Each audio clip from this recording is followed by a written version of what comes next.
You're a fashion designer, you're in New York City, you're doing New York Fashion Week, you're killing it, and you came from humble beginnings. Yeah, so I always knew that I wanted to be a designer, kind of in a vague sense.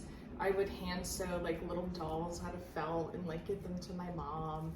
And then I made like a really bad shirt that I wore to school because like a boy was like, "Oh, you want to be a designer?" And I was like, "Yeah, I do." He was like, "Well, no matter how bad it looks, you should still wear it to school, and I bet you'll look beautiful in it." Aww. Yeah, it was very sweet. I wore it to school. It looked horrible. Like I hand sewed it. It was wonky, but it was fun.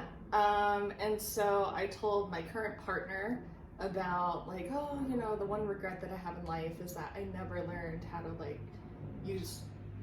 I never maintained knowing how to use a sewing machine and making clothes. And his mom overheard.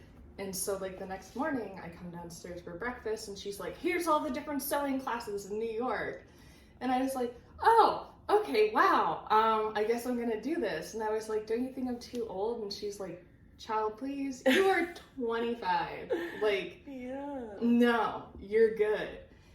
So I took the plunge. I took the classes over at Mood U, which is out of Mood Fabrics, and I learned under Benjamin Mash, who's been on Project Runway. I think he was on like 3 different seasons. He was on the first season where the whole season was doubles, and then he was on 2 different seasons of Project Runway All-Stars. And during that time, I was focusing on specializing in 18th century costuming.